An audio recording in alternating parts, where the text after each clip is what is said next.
Hello friends, income tax के cases की series में आज जो इशू हम डिस्कस करेंगे वो सेक्शन 2 सबसेक्शन 22 क्लॉज ई को लेकर के है।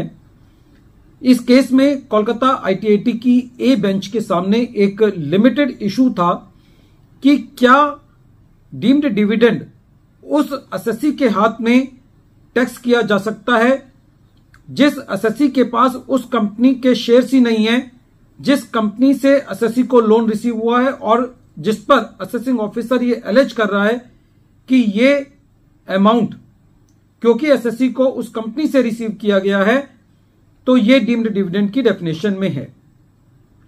ये इशू कोलकाता आईटीआईटी की ए बेंच के सामने APJ private limited versus deputy commissioner of income tax के केस में सामने आया और ये मैटर 111 आईटीआर पेज नंबर 231 पर रिपोर्ट हुआ। इस केस का जजमेंट 10 अगस्त 2023 को आया। प्रेजेंट केस के इफेक्ट्स थोड़े से पेचीदा हैं। प्रेजेंट केस में एसएससी एक कंपनी है, एसएससी का नाम है एपीजे प्राइवेट लिमिटेड और एसएससी को एटी कंपनी से कुछ लोन रिसीव हुआ। लर्नेड असेसिंग ऑफिसर को कंफ्यूजन जो हुई वो इस चीज से हुई कि जो एटी कंपनी है उस एटी कंपनी में एक शेयर होल्डर है के और उस शेयर होल्डर के पास एटी कंपनी के भी 59% शेयर्स हैं और के शेयर होल्डर के पास एसएससी कंपनी के 100% शेयर्स हैं।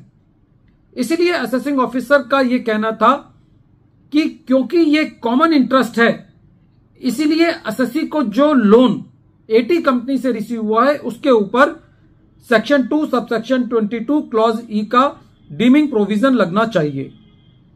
यदि सेक्शन 2 सबसेक्शन 22 क्लॉज ई के प्रोविजंस को हम ध्यान से पढ़ते हैं तो उससे एक ही बात निष्कर्ष निकलता है कि डीम्ड डिविडेंड उसी के हाथ में टैक्सेबल किया जा सकता है जो बेनिफिशियर शेयर होल्डर है 10% का उस कंपनी में जिस कंपनी से लोन दिया गया है।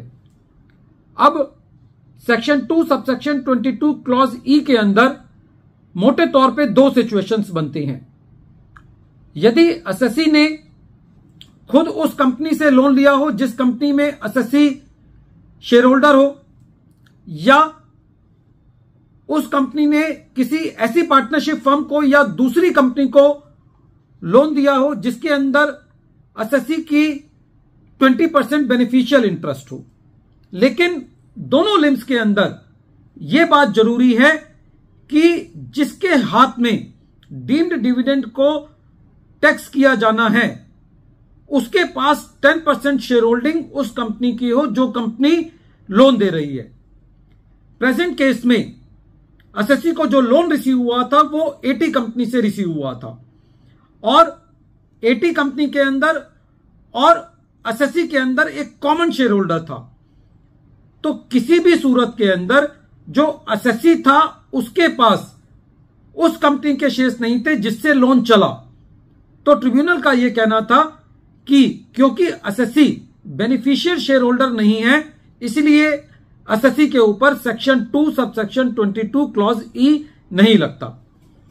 फ्रेंड्स, ये तो है इस केस में जो रेशो ट्रिब्यूनल ने डिसाइड किया, लेकिन इस वीडियो के अंत में सेक्शन 2 सबसेक्शन 22 क्लॉज ई क्यों स्टैट्यूट में लाया गया इसका लॉजिक मैं आपको बताना चाहता हूं।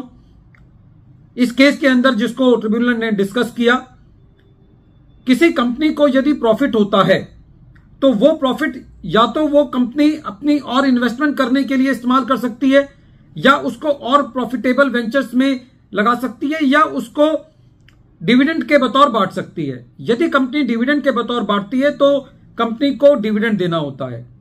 यदि कंपनी उसको डिविडेंड नहीं देती या डिविडेंड देती है तो सभी शेयर होल्डर्स को डिविडेंड मिलता है। लेकिन कई बार जो कंपनी के बड़े शेयर होल्डर्स होते हैं जिनका ज्यादा इंटरेस्ट होता है, फॉर एग्जाम्पल जो सेक्शन के अंदर 10% की लिमिट दी हुई है, तो वो लोग लोन ले लेते हैं कंपनी से और जो बाकी शेयर होल्डर्स हैं वो उस पैसे से वंचित रह जाते हैं। इसीलिए यह प्रोविजन लाया गया कि यदि जो सब्सटेंशियल शेयर होल्डर्स हैं, यदि वो कोई लोन लेते हैं तो उस लोन पर भी उनको डीम्ड डिविडेंड देना होगा। लेकिन प्रेजेंट केस में क्योंकि एसएससी शेयर होल्डर ही नहीं है तो उसके ऊपर डीमिंग प्रोविजंस नहीं लगते। दूसरा, इस केस में जो लोन लिया गया था वो एक रेगुलर बिजनेस प्रैक्टिस के बतौर लिया गया था, उस पर रेगुलरली इंटरेस्ट पे किया गया, टीडीएस डिडक्ट किया गया और जो इंटरेस्ट दिया गया वो भी रेगुलरली पे किया जा रहा था और कंपनी ने जो उस पर इंटरेस्ट इश्यू हुआ था उस पर भी मैक्सिमम मार्जिनल रेट से टैक्स दिया था। तो क्योंकि इस केस में एक बिजनेस एंगल भी था, इसीलिए जो सेक्शन 2 सबसेक्शन 22 क्लॉज ई की जो सोल है कि सब्सटेंशियल शेयर होल्डर्स को बेनिफिट देने के लिए यदि कोई लोन दिया जाता है तभी वो डिविडेंड डिस्ट्रीब्यूशन टैक्स उसके ऊपर लगेगा और वो डीमिंग प्रोविजंस के अंदर आएगा। वीडियो के अंत में एक बार फिर मैं केस का नाम रिपीट कर रहा हूं। केस का नाम है APJ private limited versus deputy commissioner of income tax और ये case 111 ITR tribunal page number 231 पर रिपोर्ट हुआ। मैटर कोलकाता ITAT की ए बेंच ने डिसाइड किया और इस केस का जजमेंट 10 अगस्त 2023 को आया। Thank you friends.